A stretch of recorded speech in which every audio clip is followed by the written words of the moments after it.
Welcome to the first annual Women in STEM panel hosted by Orange Public Schools in partnership with Fraser's Mathematics Solutions. I am so excited to be here with you tonight. My name is Jalila Fraser, and I am the CEO and founder of Fraser's Mathematics Solutions. And I'm so excited that you are here with us tonight. Before we get started, I would love to introduce the senior leadership from Orange Public Schools, because without them, this panel would not be possible. First and foremost, our esteemed superintendent, Dr. Gerald Fitzhugh. Then we have our assistant superintendent of innovation and systems, Dr. Tina Powell. And last but not least, our executive director of STEM-focused learning, David Scutari.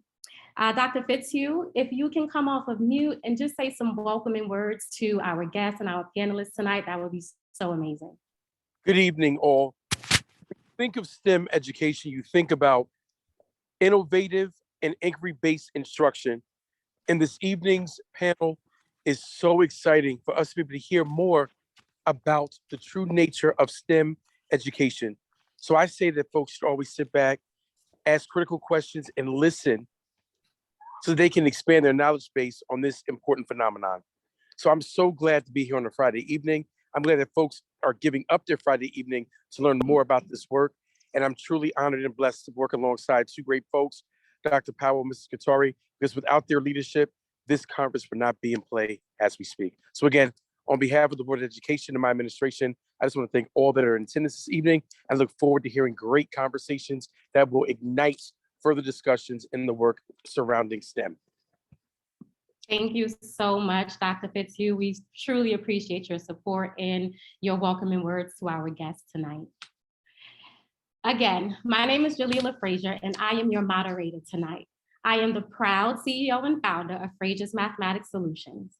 I've been in an education space for about 13 years now in various capacities. I've been a supervisor of mathematics for local school districts. I've been a professor of mathematics at Rutgers University. I'm a teacher and, a math teacher, as well as a physics teacher for high school. I'm a math textbook editor, and I'm also an author of various curriculum documents that provide guidance to states on what we should do and prioritize with math standards after the pandemic. But most importantly, I am a lover of math.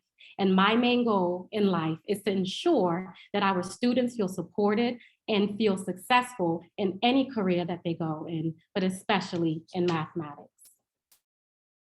The purpose of this institute is to provide a platform where women and girls get to meet, talk to other successful women of color to further their interest and confidence in the STEM fields. And the reason why this is important is because statistics show that people of color and women make up 31% and 47% of the labor force in the United States, but only comprise 16% and 27% of STEM careers respectively.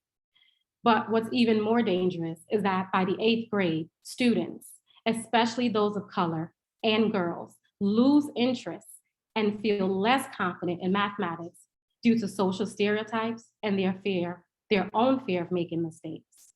So my goal tonight is that by the end of this discussion, you are illuminated on ways that you can support young women and girls so that we can continue to be a pipeline in the ecosystem so that students can major in the science, technology, engineering, and mathematics field along their journey. Our agenda for tonight, we will have 4 rounds of questionings with our esteemed panelists, where we get to learn about their journey, understand what it looks like in the STEM field in their daily lives. And because I'm a lover of math, you will not get away with me today without learning math. So we will have 2 rounds of a quick math game where we're going to win prizes. This is not your normal panel. And then finally, at the end, we're going to have a 15-minute question and answer part where you get to talk to the panelists. But feel free to engage with us in the chat box or in various capacities if you want to ask a question to a specific panelist as they speak. And finally, at the end, we would love for you to take a survey for us so that we can make sure that this panel met your expectations and if you would love to be engaged in other things. And then finally, we have a prize drawing. So let's get started.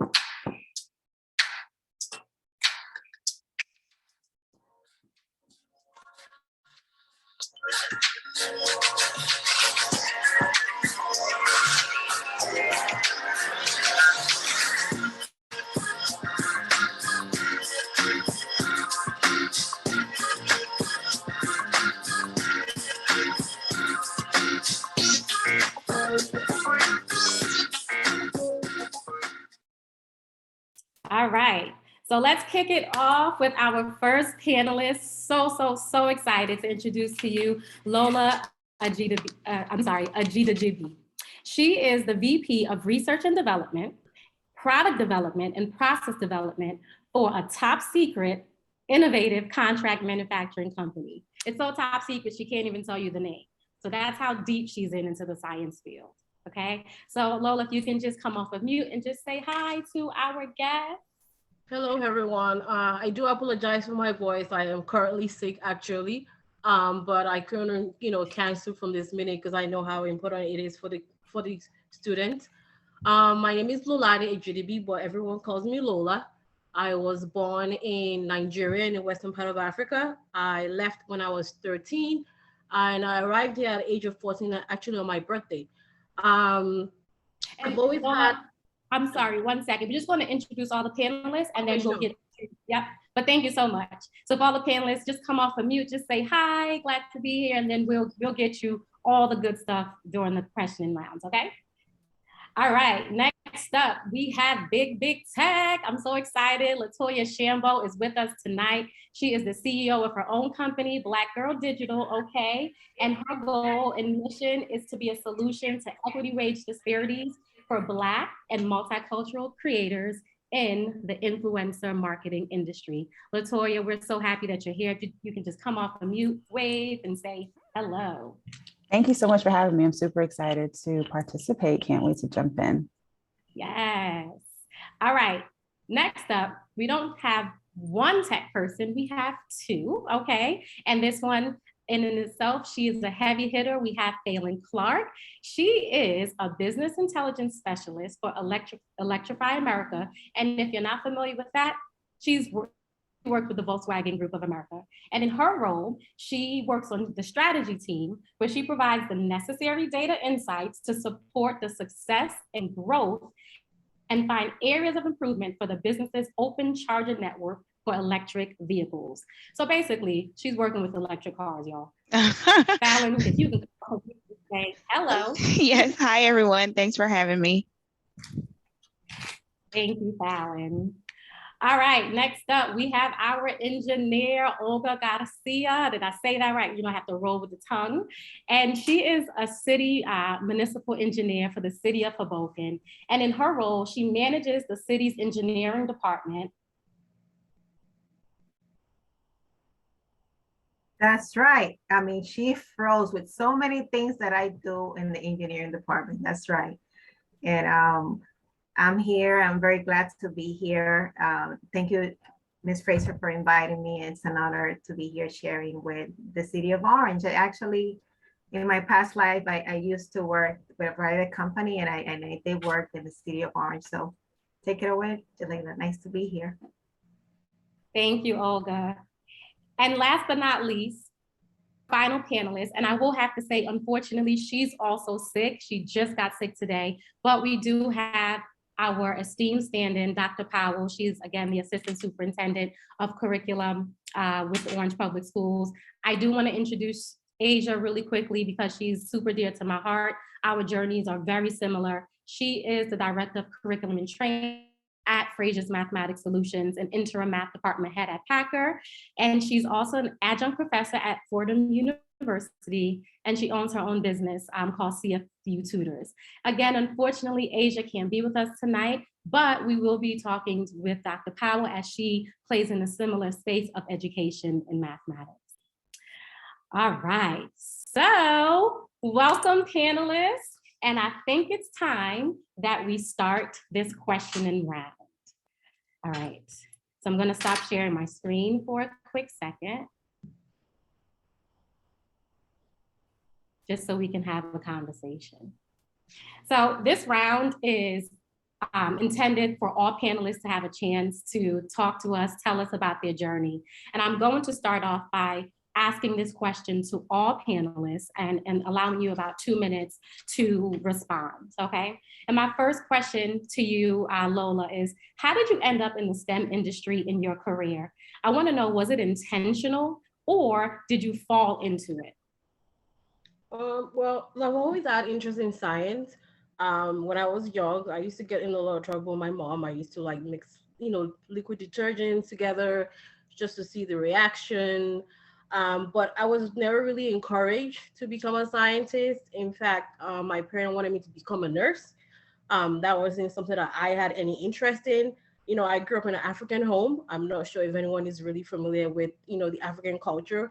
The parents are, basically the alpha and the omega, and whatever they say goes. So I was not really, really encouraged by my parents or anyone in my family until I've always done well in science classes when I was in high school. But when I went to college, obviously I had to apply to become a nurse as part whatever my parent wanted me to do. As a nursing major, you have to take some science classes. And one of them was chemistry. It's just like a general chemistry for basic chemistry.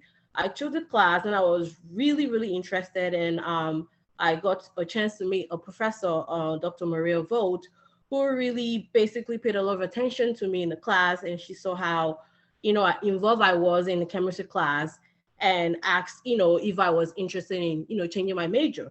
And I knew what the consequences was going to be if I, sat down with my parents that I want to change my major. I mean, they do pay for my tuition. So that is one thing that I was really afraid to discuss with my mom. Dr. Maria Vogt asked me to bring me my mom.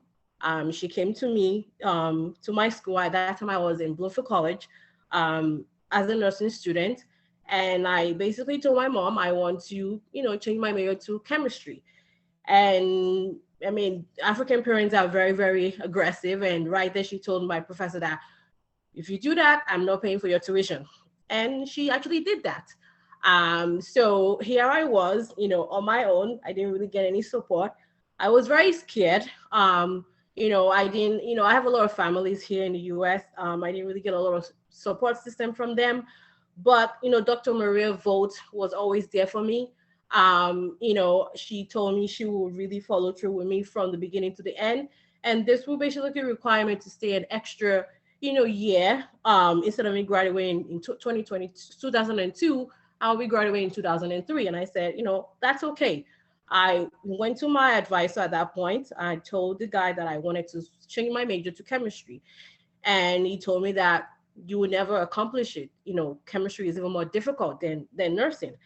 And, at that point, I was like, am I really making the right decision here? Because now another person is now telling me not to really do this. But, I'm very, stubborn, even though I get a little scared at that time, but I was very stubborn. I still, went on and, continued my chemistry degree, basically. And, I graduated with a bachelor's degree. Sorry, so Lola, I'm gonna keep it to the 2-minute mark. So, okay, sorry. Right, but no worries. And all panelists, just check your direct message. I'll give you your 1 minute, right? Kind of thing. So I'm gonna transfer to Latoya, same question. And Lola, thank you so much for your response. And when we get to the science portion of it, I'm sure you'll be able to bring all of those, various experience back into the conversation. Latoya, talk to me. How did you get into the STEM field? Did you fall into it, or was it kind of a planned journey? It was actually a planned journey. I always knew that I was going to end up doing something in the digital and media space. I just didn't know exactly what it was. I definitely remember begging my mother for an Apple computer, like I think it was an iBook at the time, or like one of just a big colorful computers. I was like, I need it. I'm here for it. I have to have it. But I've also always just had a love for advertising, the industry as a whole. So just having the opportunity to kind of combine both my love for advertising and digital just brought me great joy and brings me great joy every day. So my entire journey. I won't waste the 2 minutes kind of talking through my entire journey. It has definitely been planned to stay and be and thrive within the digital and media space. Thank you so much for sharing that. Phalen, what about you? Same question. Absolutely. My journey into technology was definitely planned. I feel like I shared this with you, Jalila, but my mom was actually very instrumental in making sure that I had all the tools necessary to make it in the STEM field. So I was very fortunate. I'm from Houston, Texas. I went to school in Aldine, and we did not have quite the best magnet program, but we had very, very dedicated teachers. I always talk about my experience in the Girl Tech class where I got all of my homegirls to join, and we were a very interesting robotics team, and we were super young and excited. But ever since that was successful, I've just loved it. So it's definitely been planned. It's been an interesting journey. I thought I would definitely be coding for forever, but I'm glad I've been able to, I guess, kind of maneuver and change my experience to where it's coding and then also being very client facing and working through making awesome solutions, but definitely planned and definitely glad it all worked out. Nice. Thank you so much. All right, Olga, what about you? How did you become a city engineer? Was this all planned for you in your journey? It was always planned in God's plan. When I was little, I wanted to be Olga Garcia. Nice to meet you, everybody, again. I wanted to be a doctor, and my mom told me, a doctor, you're going to be, because I wanted to be like a heart surgeon. And she said, every time there's an emergency, you're gonna have to go and you're gonna be living in the hallways of a hospital. I say, And then also I was afraid of blood, so that wouldn't work out. So on second grade, my uncle, I am fortunate that my uncle is a civil engineer, and I was born here but raised in the Dominican Republic. And I was able to see firsthand and visit developments, land development projects that he was working on. And I fell in love with the construction, with building. Since little, I always in my house of 3 girls, of 3 sisters, I was the one, I was like the mechanic, the one that will put the radio apart or assemble things in the house. So I'm always being curious, and I'll try to keep it at that so I don't give everything away. Thank you so much. Thank you. And my last question is to Dr. Powell. How did you end up in the math or the STEM industry? Was this planned for you? What was your journey? Not at all. So my journey was totally unintentional. I started out pursuing contract law, and then eventually did some substitute teaching, and then found my passion in that. So I stayed with teaching over time. I was a 5th grade teacher, but I found myself doing like algebra with my 5th grade students. So there was a Brent Ferrand. He was also my high school teacher. He was a supervisor at the time, and he discovered that I was doing these high level problems and scenarios with my 5th grade students. And the next year I became an 8th grade math teacher, which was great. And then long story short, I was just so much more interested in that math pursuit as a teacher. I ended up taking some math classes that were advanced levels at Montclair State University, and then eventually did a post-grad program where I did Calc 1, 2, 3, 4, like all of those levels, and then said, yeah, this is my place in life. So it was unintentional, but definitely something that I'm glad that I pursued in the long run. That's awesome. So either way, all of our panelists, whether it was planned in your journey or you fell into it, you are certainly rocking out in the world that you are in your industry, and we're so happy to have you. The next question is a heavy question, and it's heavy because it happens a lot to women and girls. And I'm gonna talk about imposter syndrome. Hopefully you know what that is. And hopefully you don't have a personal experience with it. But if you do, I would love for you to share what's your definition of imposter syndrome, and have you ever felt or found yourself thinking in those ways? And then if so, how did you overcome it? And are you still overcoming it? And this question is in fact for all panelists as well. So again, we're gonna limit it to 2 minutes. And Lola, you can actually let's start it over. Dr. Powell, if you can answer the question first about imposter syndrome. From my understanding, imposter syndrome is just that feeling that you don't belong. You may not feel that you're worthy or have the capacities to sit at the table. And I can definitely say I've experienced that when you even look at the statistics specific to the STEM fields and see that oftentimes the underrepresented populations, which include your people of color, women in particular, you don't often see them at the table in the proportions that you see other groups. In terms of overcoming it, it's just really by way of finding your voice and being comfortable enough to be assertive when necessary.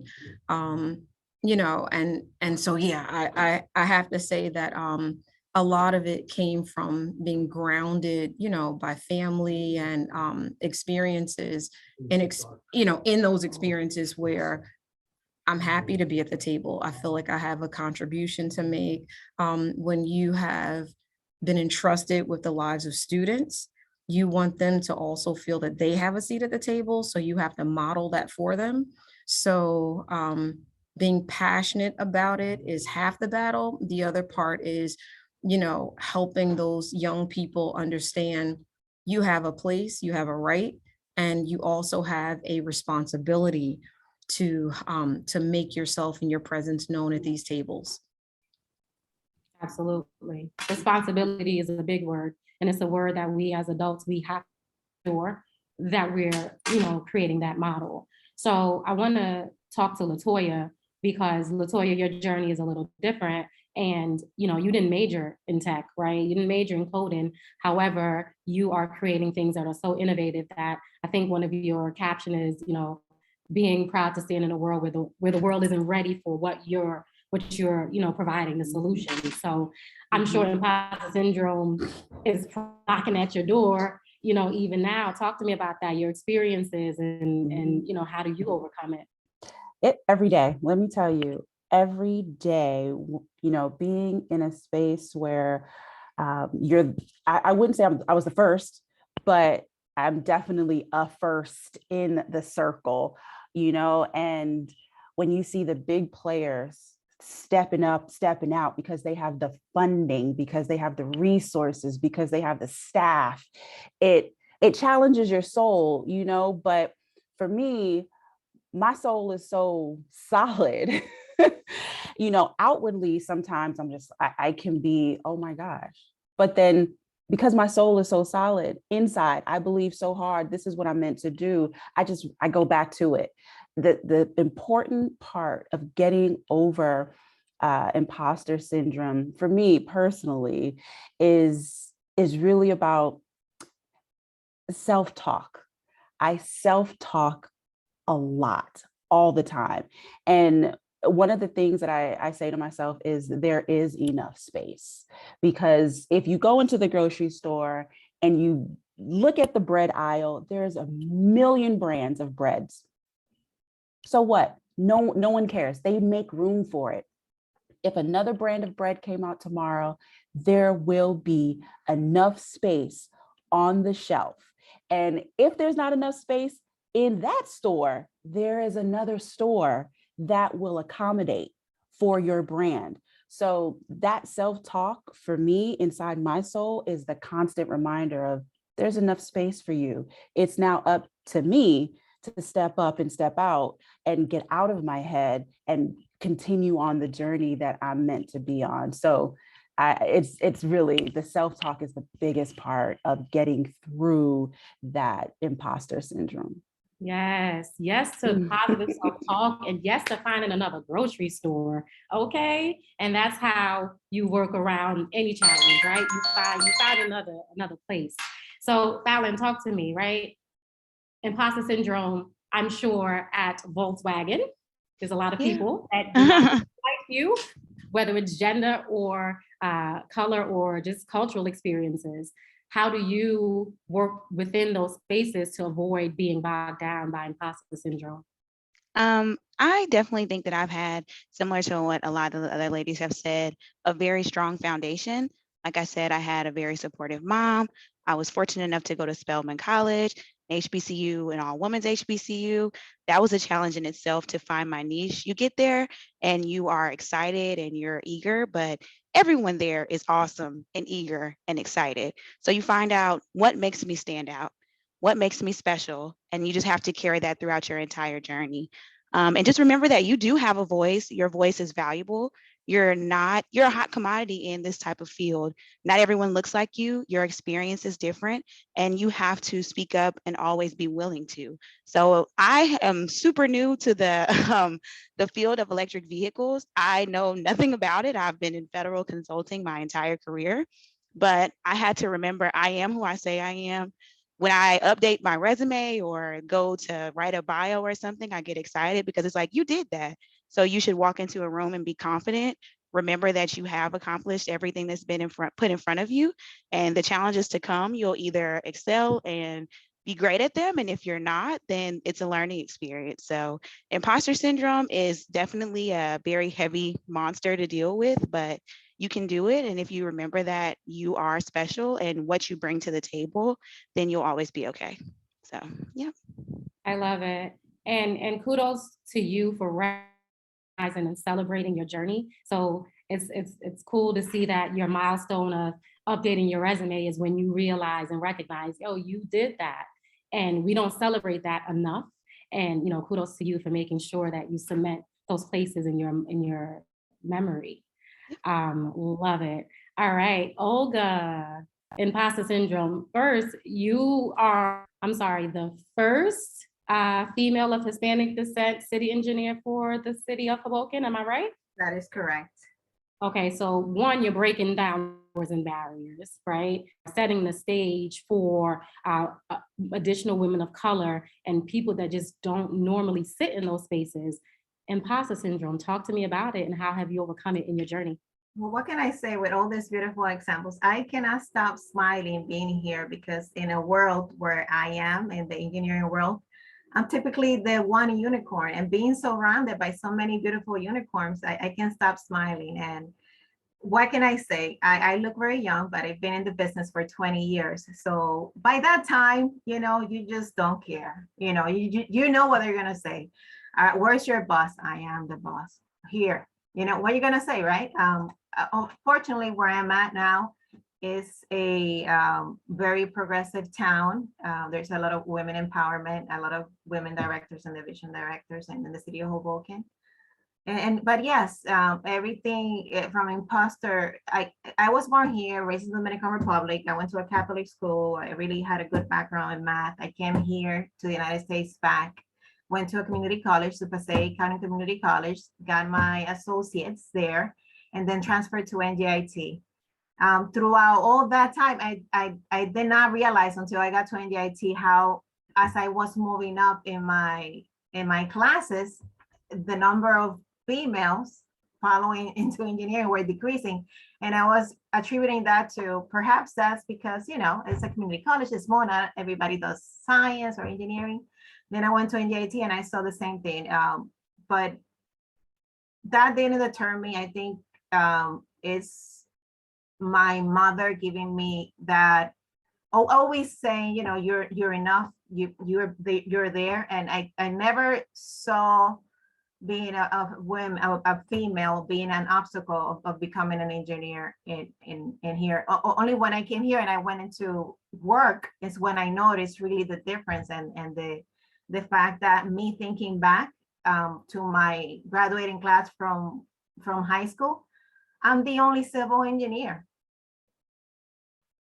female. There's two other civil engineers that are male and I'm the other female. So it's like, okay, I guess. But I've been, as an engineer, your brain acts different. So I never really paid much attention to those little things. I'm unique. I like to laugh at that jokes. So that says a lot, about me.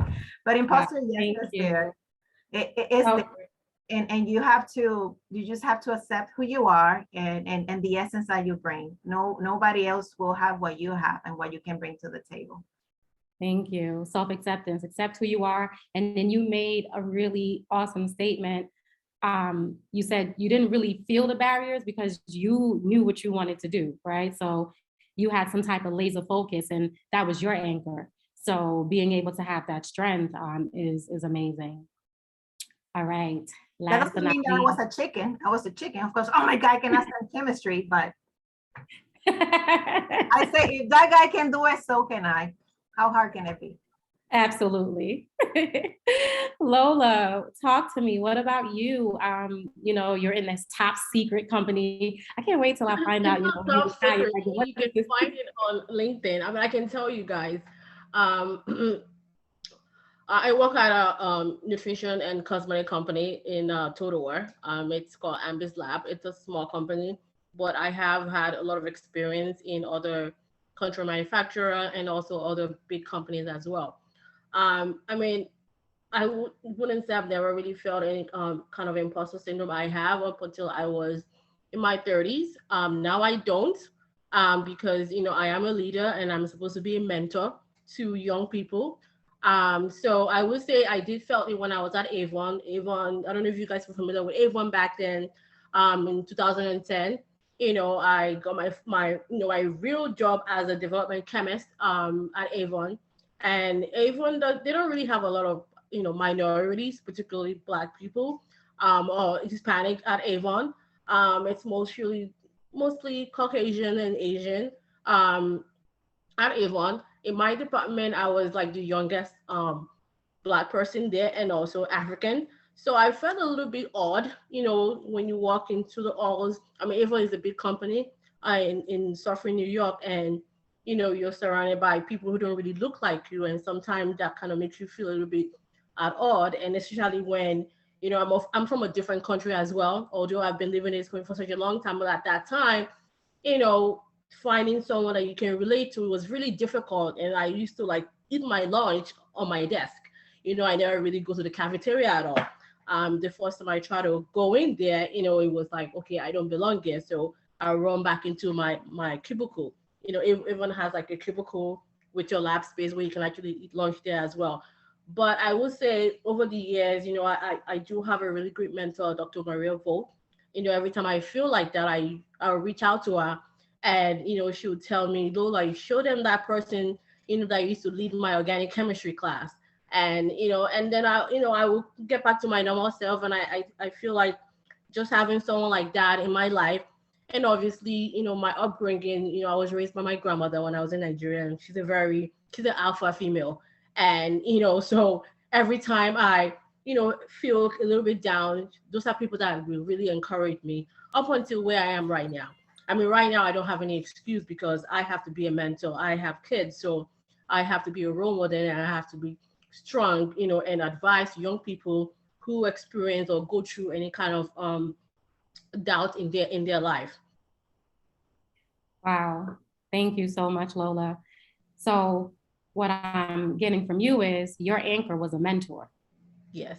And hopefully the audience can see that regardless of every panelist's journey, there's something, whether it's their village, right? Whether it's their self, motivating piece inside of them, or maybe it's someone that they see as for a mentor. But one of the things that I want to make sure that we understand is, in order for women like us, because let me just say something, women get stuff done. We get things done. And you need us in your companies. You need us in these leadership roles. And when there's women there, there's more empathy. And we're able to care about things a little different. And we need to be in those spaces. And then cross, right, with women of color, oh, that's a whole nother ball game.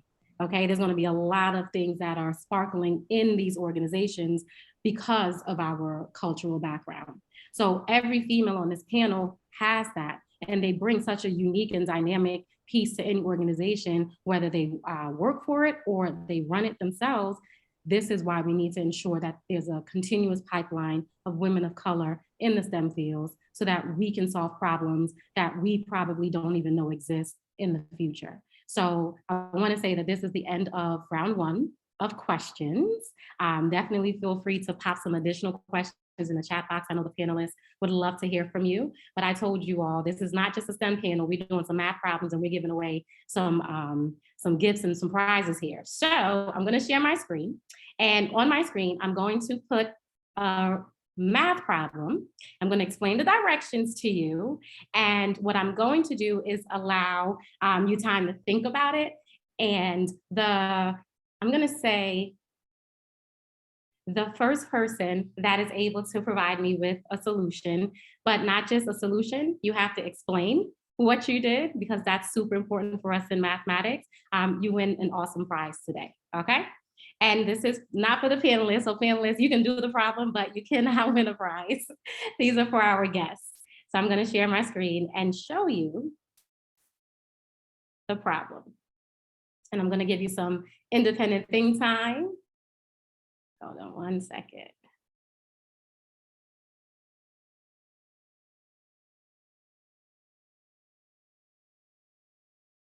One more. Hold on. All right, here we go. Okay, so time for some math. Here's the question. Here's the problem. It's from an amazing website called Open Middle Math. So any parents that are on here, take a screenshot of this, because this is how we continue to build habits of minds for our students. And you can go to Open Middle Math, and they have a ton of what we call open math problems. So the question is, using the digits 1 to 9, at most 1 time each, I need you to make this a true statement. And what do I mean by a true statement? We're looking for two numbers, right? Or rather, two two-digit numbers that when you subtract them equals 39. However, what's important is you can only use the digits 1 to 9 1 time each. What does that mean? If you decide, If you decide to put a 4 and a 2 here, you cannot put a 4 anywhere else in this problem. You cannot put a 2 anywhere else in this problem. You have to only use the digits 1 to 9 at most 1 time each. So clearly the numbers 3 and 9 is out of the question. Does that make sense? Or rather, let me go and see everyone's face, because I can't see everyone. Oh, here you go. All right, so I'm gonna ask if anyone has any questions for me, and if not, I'm going to set a 3-minute timer for you all to take a minute and work on the problem, okay? So everyone, 3 minutes and counting.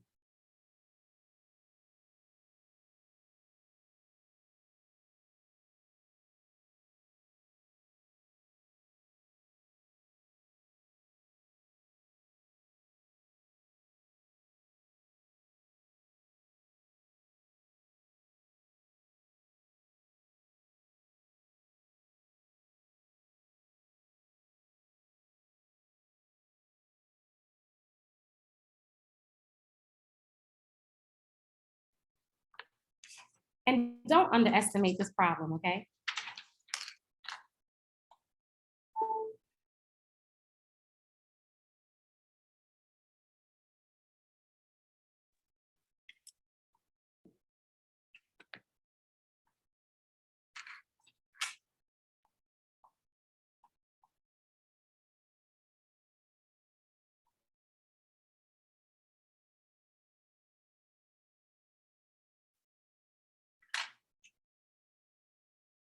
I see some people already responding to me in the chat box, but Wait, everyone just keep working. Where are we gonna drop the answers? You can direct message me. You can put it in the chat box, go for it. If you're ready, throw it in that chat box. You have 1 minute and 30 seconds left. And for everyone that said they are afraid of math, try this problem. It's so fun and engaging.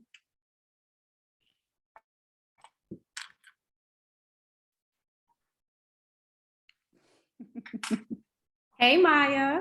Maya, one thing, you can't use 0, only 1 to 9. So try it again. Hey, Letitia. Letitia calling Maya out, 1 to 9.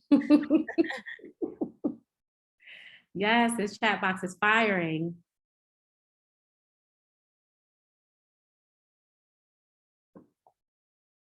All right, you have 1 more minute. I'm seeing a lot of responses. I love it.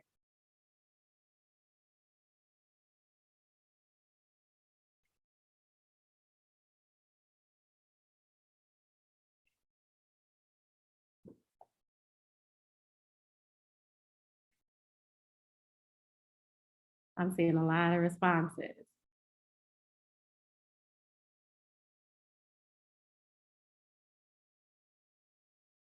Okay, 20 more seconds, 20 more seconds. I know I said the first person, but I'm going to randomly choose someone. Actually, one of the panelists, can you randomly choose someone in the chat box, someone that you want to explain the answer? Taisha Bennett. Taisha Bennett, okay. Taisha, can you come off of mute, please? Yes, I am off of mute. Okay, Taisha, tell me your solution. That's first off. And then I'm going to write it into the boxes. And then I want you to explain why you believe this is an appropriate solution. Okay, the solution I have is 57 minus 18. Okay, well, give me 1 second, actually, because I can't get all of these things off the screen.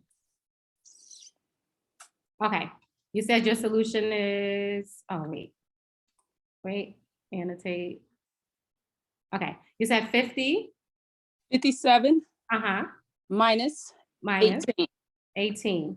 So everyone do me a quick favor, please. Check her math, first off, and let me know if that difference is 39. So throw a thumbs up. And also make sure she followed instructions and only using the digits 1 time each. And then throw a thumbs up if you agree. All right, my team says thumbs up. Valerie says thumbs up. All right, talk to me. Tell me, how did you do it? And how did you come up with the solution? Well, the rules were very important, but first I looked at the difference, which is 39. So I had to figure out how was I going to get the 9. And I knew I was going to have to borrow. So I started at my highest numbers. We had to use the digits 1 through 9. I knew I couldn't use 9. So I crossed that out. And then I tried in my head, I tried 8. But in order, if I borrowed the 1, it would be 18 minus 9. So I knew it wasn't 8 because I would have a 9 being subtracted. So then I tried 7. 7 works, 17 minus 8. So I put the 7 there, the 8 there. And then once again, I couldn't try 9. I couldn't try 8 because I used it. I couldn't try 7. Then I tried 6, didn't work. And then I tried 5. So it's just a process of elimination, but starting from the top. I love it. Thank you so much. One, thank you for clearly articulating. Thank you so much for using vocabulary words. Thank you so much for showing us that process of elimination is a viable way to solve a math problem, right? Guess and check. Thank you. I agree. Say it again. I agree. Process of elimination. I tell students all the time, it is a viable method. Absolutely. Thank you so much for being fearless to just explain. And so any parents on here, any educators on here, one, I would say, it's always easier to give your child, hey, I want you to do these problems, do 57 minus 18, do all these problems 1 through 10. And yeah, they'll be able to do it and give you the answer. But if you take a minute and you flip that around and you challenge them just a little bit, right? And you give them the answer and ask them, hey, give me some solutions. What this does for your child is allow them to create a brainwave, right? That promotes critical thinking. Everything about this problem was critical thinking. And then you have to explain. And also, there were multiple solutions to this problem. I saw so many people having so many various different solutions in the chat box. And what does that do for us, right? Think about the workplace. We have challenges every day in that workplace, in our industry. But there's a solution. How can you train your brain to ensure that we can think about various different ways around a problem? I know we talk about, hey, we don't use math, when will I ever use this? Yeah, sometimes there's not a one-to-one correlation with math in the real world, but there is absolutely a one-to-one correlation between the brain waves that you use to tackle challenging math problems and how you do that in the real world. So hopefully, parents, this problem is something that you will introduce your children to. Take a screenshot, go to openmiddlemath.com, and this is one thing that I would love to leave you with. And who was that was answering those questions? Was it Latif? Who did we pick? Taisha? Aisha? Taisha. But Taisha Bennett. Taisha Bennett, your prize today is a $15 Amazon gift card. So whoop whoop, everyone, you will get a $15 Amazon gift card, and make sure you see Kelly. She's going to chat box you, or do a direct message to get all of your information, okay? Thank you. No, thank you. Thank you. All right. This is round 2 of our questioning. So excited. Did y'all have fun with that math problem? Be honest. I know y'all had It was fun. awesome. I'm going to actually use it with my team for critical thinking. I cannot wait. Cannot wait. I'm so excited. Loved it. Yes. All right. So round 2 of questioning, we're going to talk only to 2 of the industry professionals for this round 2, and that's our science and tech giants. So this is for Lola, Phalen, and Latoya. We have 2 questions that I would love to get your insight with, and I'm sure our guests would love to. All right, let me pull out my cue cards because I think this is a real show or whatever. All right, so I'm going to pose this question to Phalen. Phalen, can you describe what a typical day is like for either you working in your field or just women working in the STEM industry? Definitely. So for myself, right now, as I said, I'm working as a business intelligence specialist.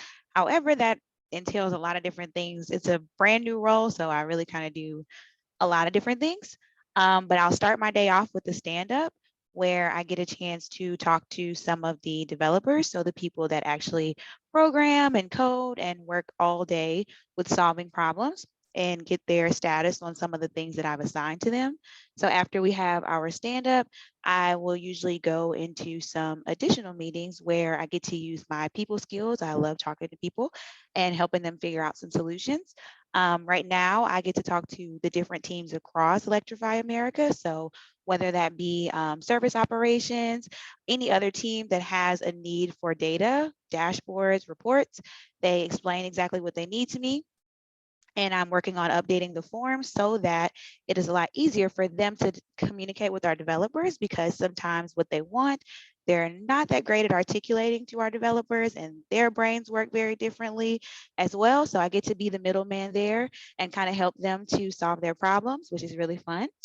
And then after I do that, since I am newer in my role and I'm ramping up my skills, I definitely take time to go through some learning right now. So just brushing up on my SQL skills, making sure that when I am in this data that I'm providing all of the correct information. And after doing some of that, I'll connect with my manager. So shout out to everyone that did say that they have great mentors. I wanted to kind of bring it back to sponsorship being important too. Having a manager that supports your growth, or just even before you get in the workforce, finding someone to support your growth is awesome. So I connect with him and I share with him my concerns, what's going well, ask some questions about how I can get more involved in my new position. And then after that, I answer the ton of emails that come in. And I also get to work with some of the other awesome women on my team, which I'm very, very thankful that I'm in a space that is woman-led, that they allow us to take a lot of charge. I think the 4 people I connect with the most outside of my manager are all women, but I'm helping right now with the redesign of getting all the requirements together as we prepare for getting a new software backend for all of our systems. But yep, after that, I log off. I'm trying very hard to work on my work-life balance, and they're encouraging that. So that is a typical day, a lot of talking, a lot of problem solving and whiteboarding, and still getting to use my computer science skills, but being a great people person and team leader as well. So that's a typical day for me right now as I transition into my new role. Thank you. And again, congratulations on your new role. This is big. Thank you. Wish you much success and upward mobility Thank you. with everything. Yes. So Latoya, not the same question, but I do want you to incorporate kind of what your typical day looks like, but to answer this question in more of an advice scenario. So what actions, or rather, what advice or tips do you have for young women and girls that want to pursue a career in science or tech? What advice would you give them, and using that to kind of, or layer your day-to-day with that? Okay. So my advice would be to read as much as you can. Just read, whether it's industry related or, fiction or nonfiction, just read. You expand your brain when you read more. I wish somebody would have told me that. I'm not saying that I didn't read. I'm just saying that I didn't read as much.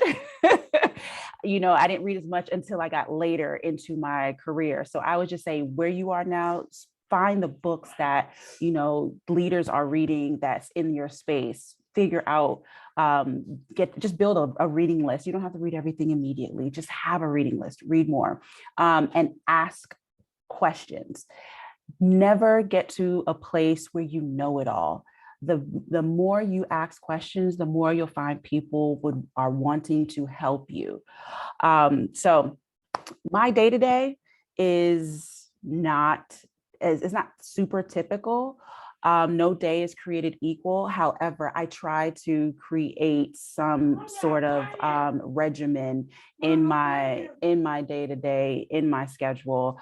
I'm very big on time management. It helps me kind of manage my peace of mind. So the night before, or if I don't do it the night before, I'll probably do it like on a Sunday, and I map out my week to the best of my ability, thinking about, all right, well, what do I need to get ahead of? And where do I have time for myself? It's also equally important, in addition to, all right, well, where do I have time to, spend with my daughter? So planning the week ahead, planning the day-to-day as the day happens is really, really important, especially as an entrepreneur. But I will preface and say I'm a corporate entrepreneur. I do have a 9-to-5 as well. So time management is very critical in my day. But my 9-to-5 really only requires 10% of my time. So that's how I'm able to do all the things. So Thank you so much. So your advice is making sure that, you're planned, you're focused. Don't let the job or whatever your world is pull you. You have to be the leader of it and command your time. So absolutely, thank you for that. You mentioned that you have children, and I want to segue to Lola, because Lola, I know you do so many things in your industry, but also you're a mom, you're a wife, right? So Lola, talk to me about, how do you maintain that balance in your life and still be a leader in the science industry? Well, I have to say coffee helps a lot. I drink a lot of coffee. Um, and I do have, support system from my husband. I also have my own product development and regulatory company as well. And I am the co-founder of a NGO. It's called Aba Onga, where we provide food for children in Nigeria. Our goal is to help, eliminate hunger in Africa. So I started with my own country. So that is a lot, and I also have a 9-to-5 job. Actually, my regular work starts at 7 a.m. I don't get there until 8:30 because I have to drop my kids to school. I have a 12-year-old and a 9-year-old. I drop them in school in the morning, then I make my journey to my job. Good for me is my job is about 20 minutes away.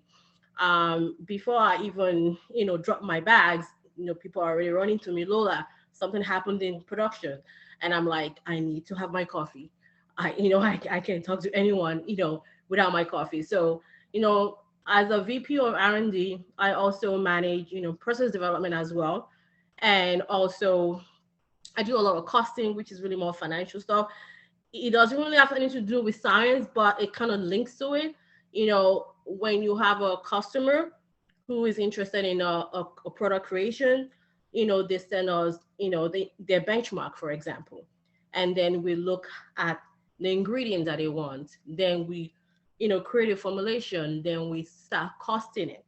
And, you know, after costing it, then we provide it to the clients. And after, you know, approval, then we go to the lab.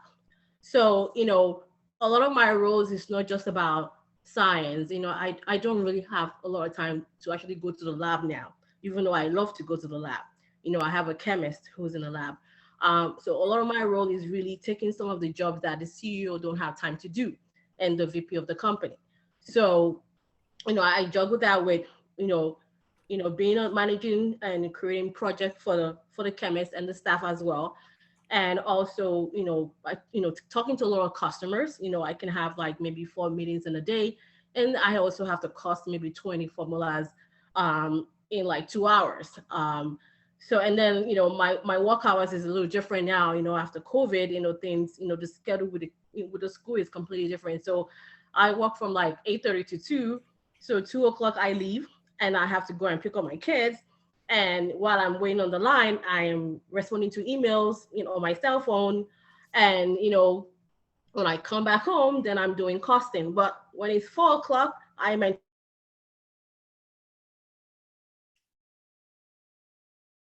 Lola? Is it me or did she cut off? Can y'all hear me? I think we lost her for a moment. Okay. Okay, Lola, if you can hear me, thank you for my your, husband. oh, Sorry. okay. You kind of cut off there. Oh, okay. I'm sorry. I don't know what happened. So I would say, I get a lot of the, the balance really from my husband. He's really supportive when it comes to, managing my time. And, we go on family vacation. So on vacation, I don't respond to anything.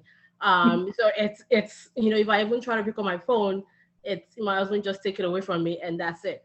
So like, I like your husband. yeah, I need someone to I'm take a my workaholic. phone. I don't completely shut down.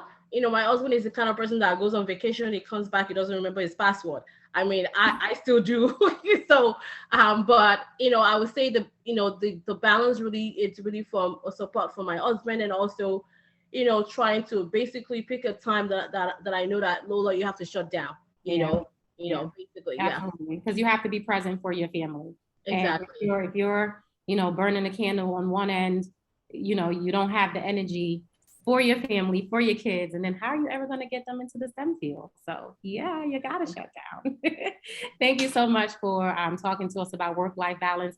I'm sure all of the parents on this call during COVID, you all became honorary teachers. We gave you all teacher certificates this year. And we just want to say thank you from all the educators to you. Thank you for helping your child in math and all the other subjects that you probably haven't seen in a long time. And, it was very difficult, but we're here now.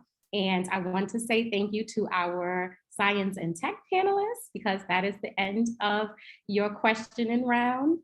Thank you so much. And then we're going to jump to our engineer and mathematics and talk to you about some of the amazing things that you are doing. So this question is for Ms. Garcia.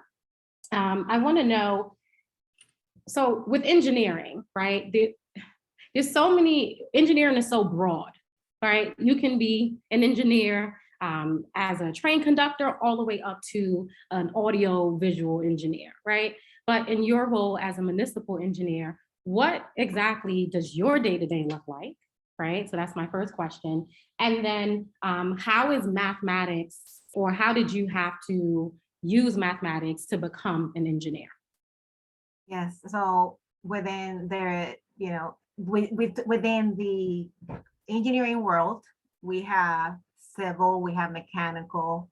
I am in the civil line, and within civil line, the civil engineering, we have water, transportation, traffic, structural, geotechnical.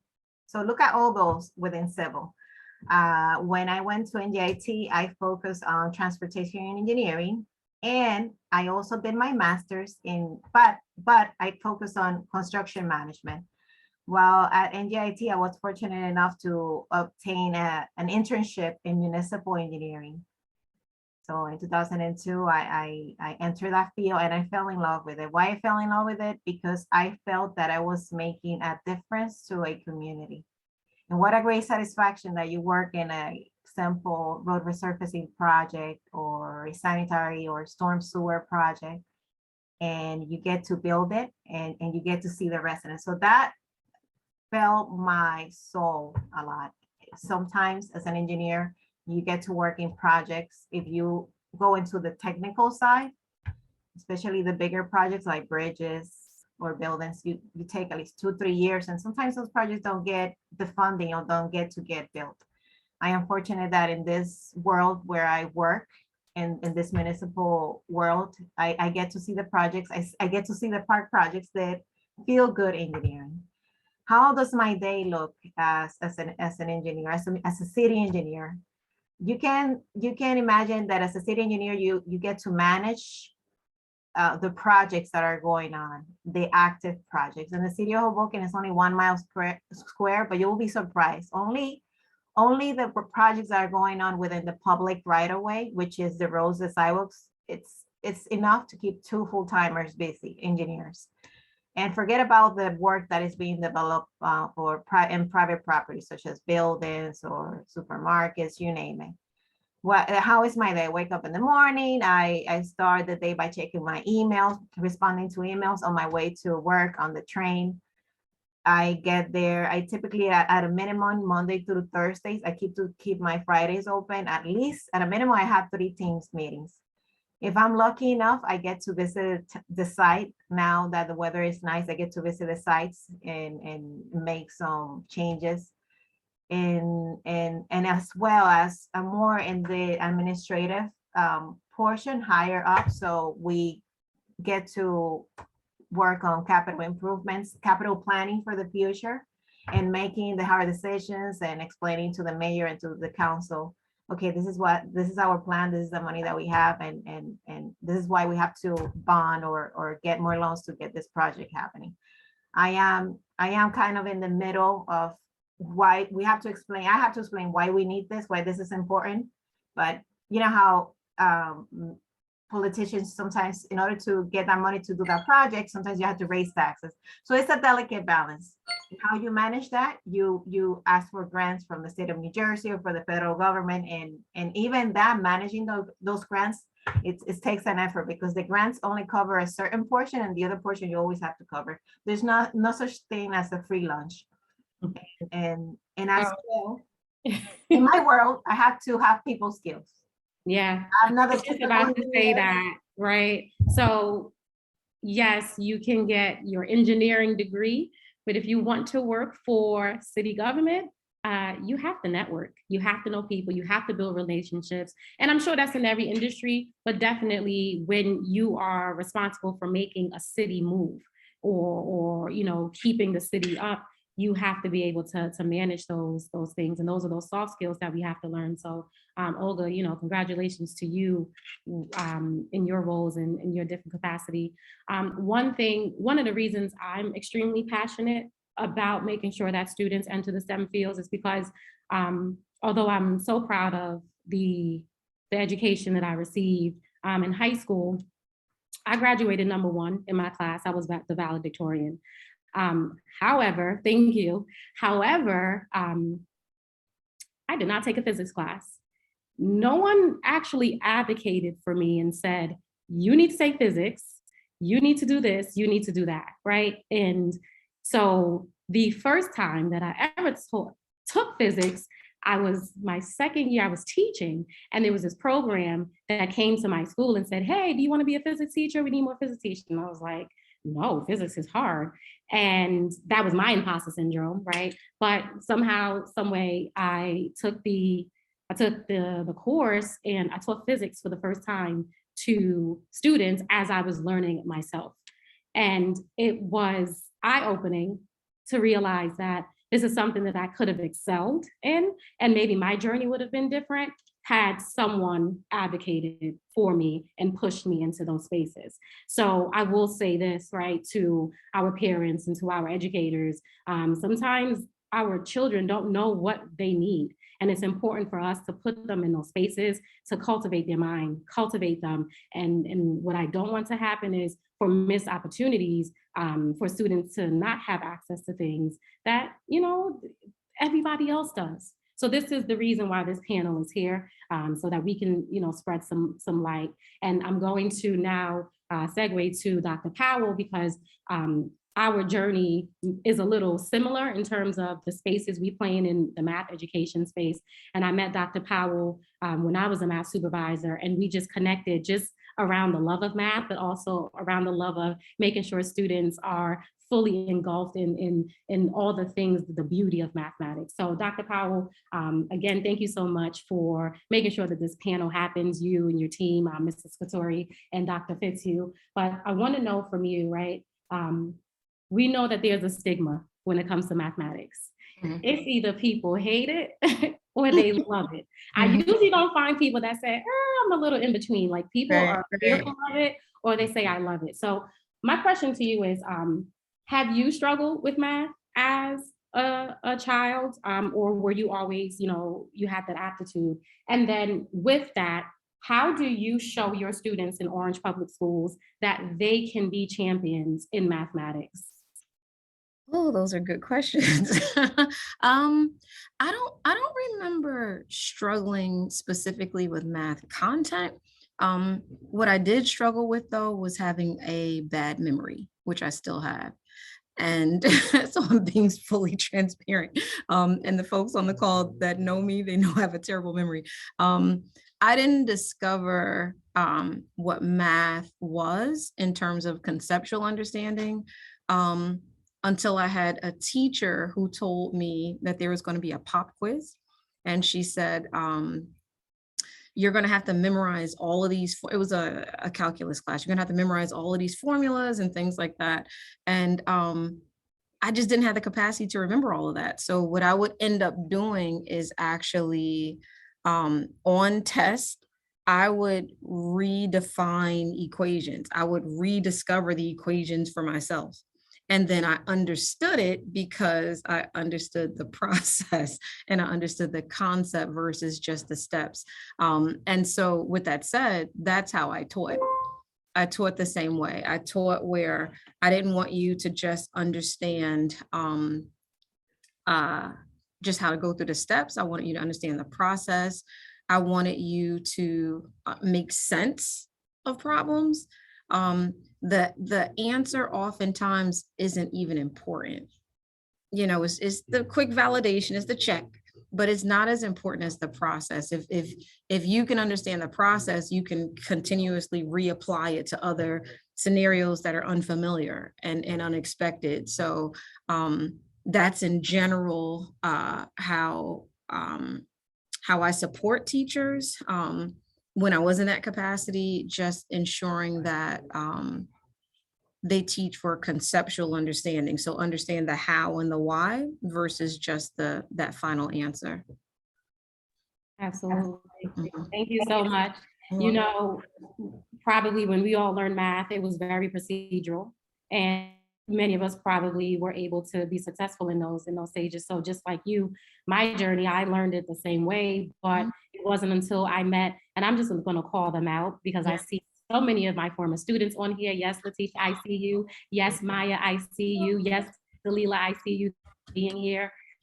And it wasn't until I met these beautiful, beautiful souls that I realized, like, I got to do something different because, like, I can't keep up the same way. So it was, you know, I had some learning experiences as an educator, and I'm glad that I was able to learn quickly that I cannot teach math the way I learned it, or else I'm doing a disservice to my community. So, you know, thank you for your service. And one other thing to note, I was a graduate of Orange Public Schools as well. And I'm gonna say again, I was #1 for Orange Public Schools, graduated from Lincoln Avenue. Let me tell you, I've been rocking out since I was a child. But I will say this, right? I became an educator not by choice, but by default. And I only wanted to major in math. I think I wanted to be like some type of actuary science or something. Mhm. And then when I got into my first class at Seton Hall, it was pre-calculus, mind you, I never took pre-calculus in high school. That professor made me feel so small, like asking questions. Yeah, you can ask questions, but don't expect for whatever he says to make you feel supported. And it was a private institution, right? I was the only African-American female in my class, and there was no support system. Year two, I lost all of my academic scholarships at Seton Hall. Like every last one of them was stripped away because I failed all of my math classes. So Wow. look at me, valedictorian, first graduating class, campus high, and then I'm in college and I can't even, compare.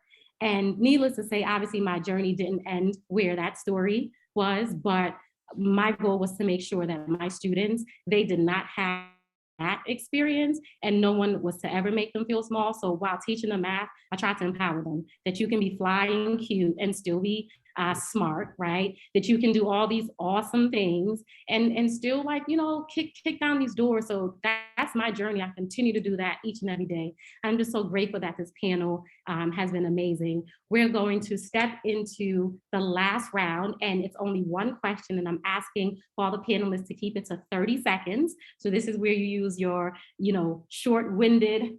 And the last question for all the panelists is, what's one thing that you hope the audience takes away as a result of your journey? What is one thing you hope that the audience takes away as a result of sharing your journey? And we're going to start back off with Lola. Well, I would say to them that they should never doubt themselves and never give up, basically. I was not born in this country. I was born in Nigeria, although English is our official language. I came to this country with an accent. People used to make fun of the way I talk. But regardless of that, I always make sure that, I know that I'm a very smart person. And that's one thing that I always show to the people that I have to talk to, particularly when I was at Avon. So I would say, keep pushing and never give up, basically. Love it. Thank you so much. Latoya, what do you have to share with our panelists or with our guests?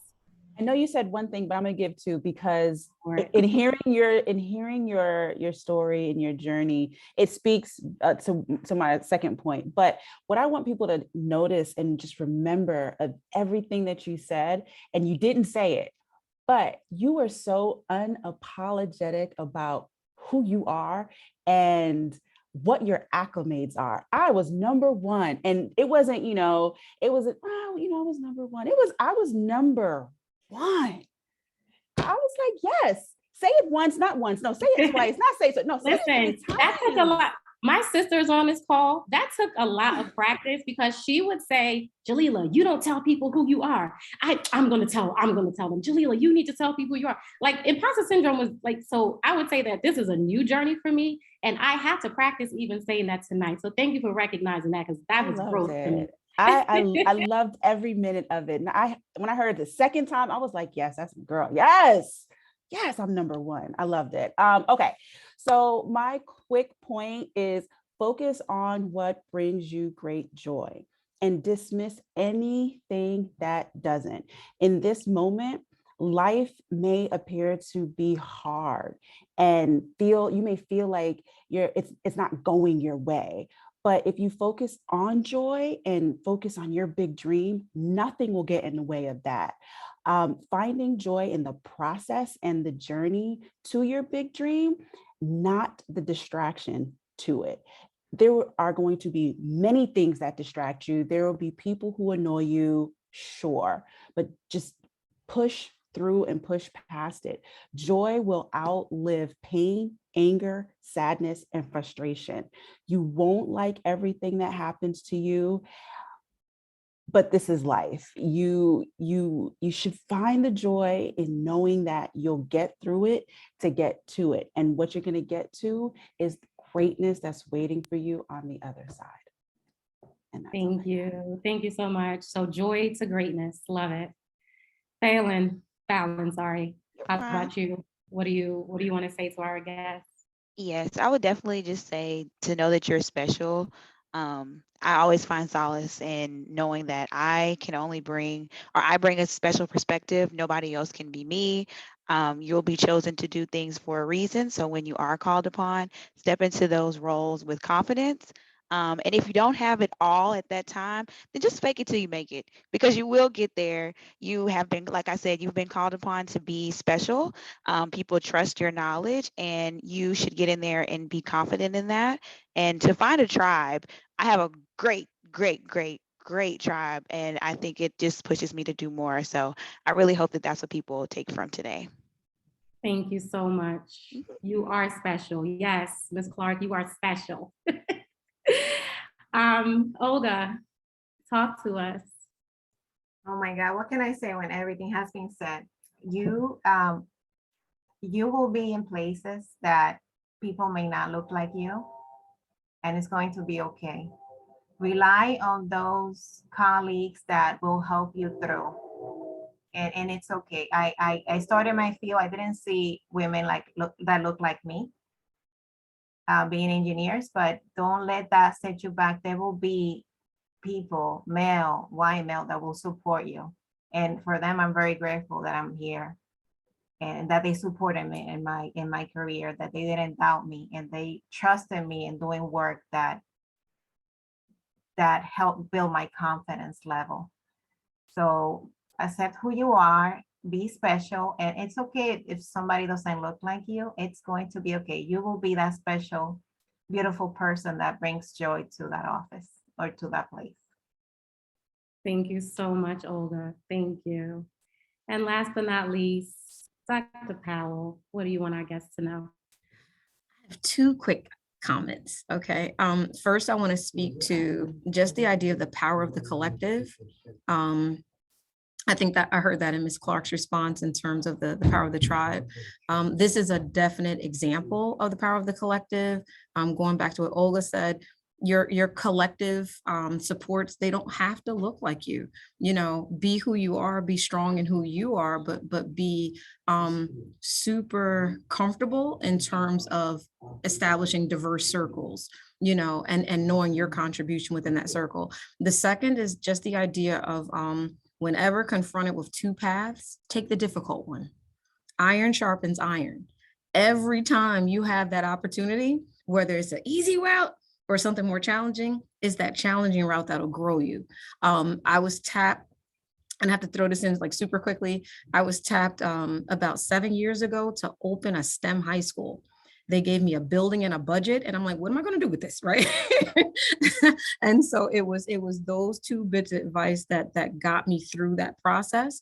In terms of that collective piece, I want to mention Mr. Itosh, Ms. Whitley, Mr. Scatari, Mr. Rahman. Those are folks that are on the call now that were like, we're supporting you. We're supporting this effort. The school was recognized for a number of reasons, but it was specifically recognized with a 100% graduation rate last year.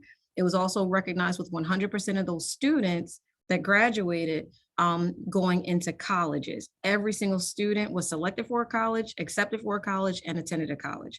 And so again, you know, that's my bit of advice. I want to speak to Dr. A that's on the line. He's a continued collaborator and support. So I got to say hi to you, as well as, because I can't close without saying this, Ms. Frazier and Frazier Math Solutions, just continuing to insert not just positivity, but all that she brings and her team brings in terms of just these beautiful solutions for dealing specifically with our diverse needs in mathematics. So I thank you for this opportunity. It's a once in a lifetime. We have to do this more often, and I'm glad that we were able to host it. Absolutely, and definitely during Orange Color Week, I know David said, "Yeah, let's do this," and I'm like, on a Friday. And look at that, we had about 54 guests registered, and 35 of you all are still on this call, because I know you all are having a great time. We have 7 minutes left. And I want to say super quick, I'm in the middle of still working, so here's the rest of my team over still. Oh man, Lola, I think Dr. Powell needs some of your tips for cutting it off. We got to pull her computer away. We got to get her out of that office. That's my tribe. That's my tribe. I love it. I love it. I have one other thing to say. Yes. Everyone does not need to be an entrepreneur. Do not feel the pressure. Do not feel pressured into feeling like you need to be an entrepreneur because it's the thing. Ooh, absolutely. It's like, it's okay to work for someone. It's okay to work a 9 to 5. There is nothing wrong with working in corporate America. There is nothing wrong with getting that 401k. Okay, I'm just saying. There's nothing wrong with it. Thank you for that, because, you know, entrepreneurship is not for everyone. And you have to make sure that you're passionate about it, because it's a long journey and it's lonely. So, you know, if you see yourself as working for a top 500 Fortune company, go for it. Like, we still need people in those spaces, but just make sure you're passionate about it. You all were amazing. You all were amazing. Everyone, just take a minute, look at our 5 women of STEM, like, look at how different they are. Look at their, you know, their stats, look at what their industry is. And at the end of the day, they came on this call on a Friday night. And I think I asked them 2 weeks ago, and we were hustling and bustling behind the scenes trying to get this done. And, you know, I just want to say thank you to our panelists. Thank you for sharing your journey. Thank you for sharing your story. And thank you for imparting such awesome wisdom and advice to the people and the guests on this panel. Again, had so much fun with you tonight. I do want to just share a little bit about what we do at Frazier's Mathematics Solutions. We provide comprehensive training around high quality math teaching and learning for educators, parents, and we also create innovative STEAM programs for students.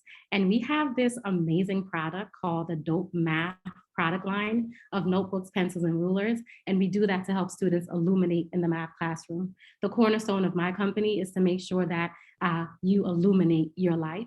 And so everything that we do is we create unique solutions. This is not your cookie cutter company. We come in, we understand what the needs are for your schools and for your districts, as well as for your students, and we provide those solutions. So if there are any educators on the call, you know, and if there's something that you want to, you know, kind of do, let me know. You can contact me, take a screenshot.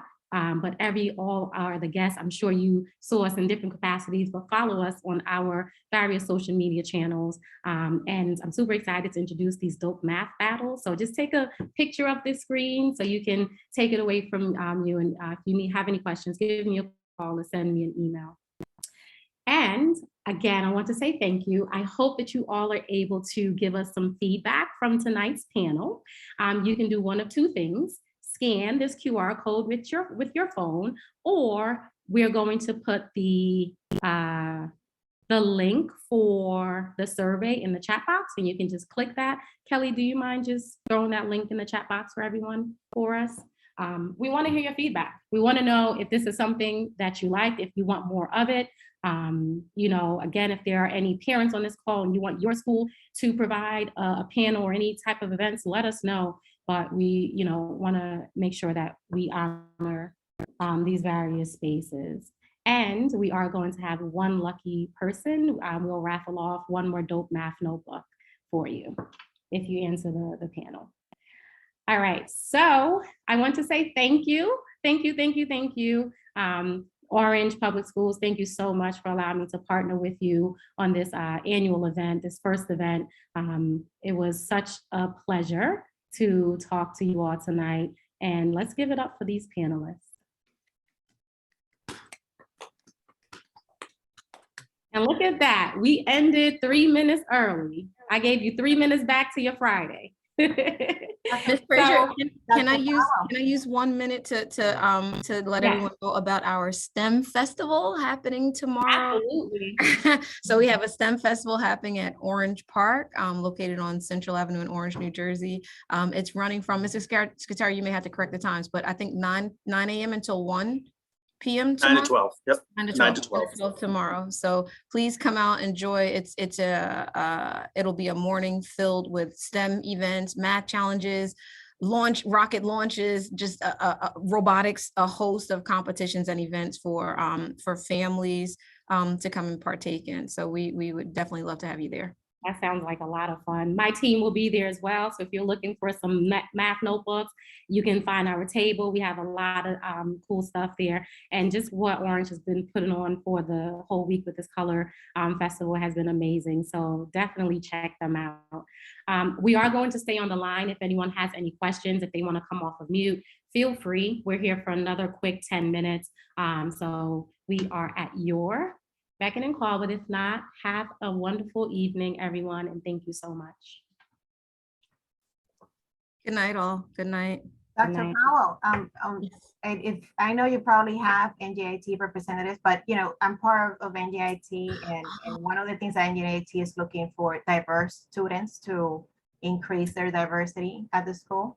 So I can put you in touch with, if you want NJIT to come in or us to come in from NJIT. I'm gonna accept that offer, and we actually have a current MOU with NJIT. They provide our students with up to 40 college credits before they graduate. But I would love to continue the conversation to see if there's other departments that we can partner with. So absolutely, I appreciate that. All right, so Ms. Fraser, you'll link us together? Absolutely. If you don't mind, Olga, can you send Dr. Powell or a direct message and just send her your email address? Okay. That would be perfect. Yeah. And maybe a phone number, just so you all can, have that direct link. Yep, definitely. Thank you. Thank you. Thank you, Olga. Anyone else on that would like to ask the panelists a question, or, want to say thank you if one story just really spoke to you?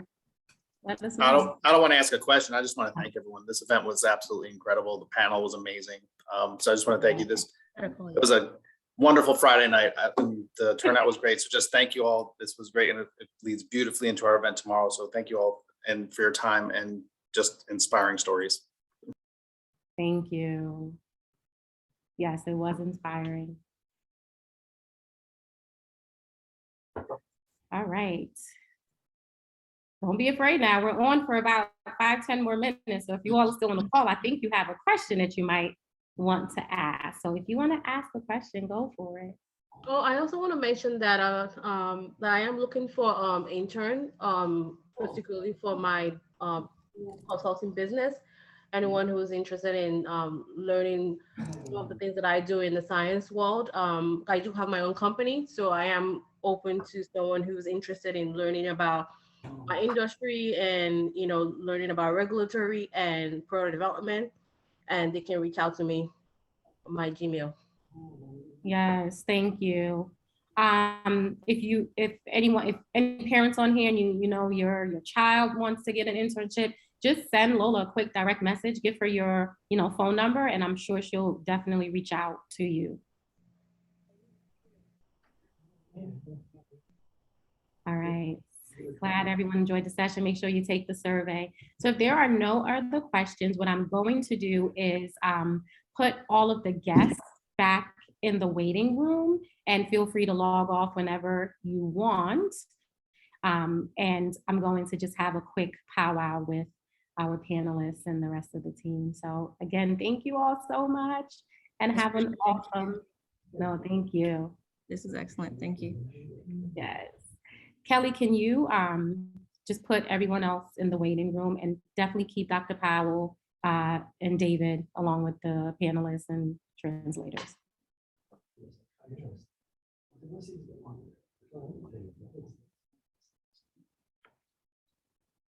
Oh, I sent it to the wrong person.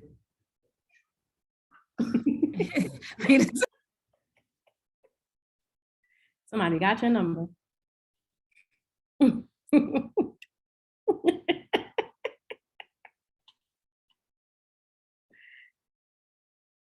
All right, who else?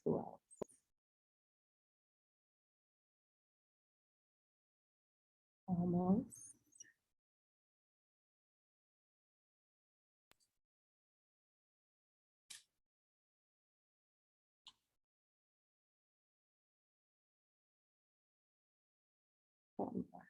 All right, that's all us? Yeah. Oh, y'all did that. Yeah.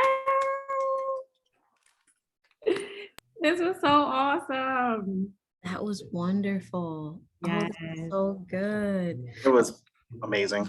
It Yeah. really was. Yeah, Yay. you did a great job, Miss Frazier, moderating. You kept it Mhm. going. Thank you. Yeah. Thank you so much. My team was amazing. Like, first of all, Kelly made all of these like virtual backgrounds and all the branding and all of those stuff. Like, Go, so Kelly. Kelly, yes, thank you so much. And our social media intern, they've just been going around the clock, promoting. Our translators were in the other room if anyone needed access to it. So those were some of the things that we try to make sure that we do for all of our guests and our audience. So I just want to say thank you to my team for bringing this together, and especially the panelists. Thank you. You all were so amazing, and your journeys are inspiring. Hope we can do this again soon. Yes, thanks for having us, Shalila. It was really awesome. Thank It you. was. It was. Have to all You- stay in contact. You've Yeah. done this a few times before? This is my first time. Oh, this is the first. Oh, wow. So this whole panel concept, this was literally the first time you did it. Yeah. Oh, this was phenomenal. But Phenomenal. I've done it in my head so many times. I've been doing it in my head for the last 2 years. I've been planning where this it for the last 2 years. Yeah. So, you know, I kind of knew how it needed to go. I just Yeah. needed to execute. But yeah. No, this was phenomenal. I would let my wheels were turning the whole time. Like I would love to sit some young ladies, you know, our aspiring you know, scientists and biologists. Like I would just love to sit them in front of this panel or more. Oh, wait, we are live streaming. Wait, sorry. Kelly, Oh. can you stop the live stream? Thank you, David. I wasn't sure if that was intentional, so that's why I sent you a private message. Thank you. Yeah, we were supposed to end that when we ended the I mean, we said good things, but you know, Oh yeah. I don't want the meeting after the meeting. All right, we're done. Okay, yeah, it's just recording now.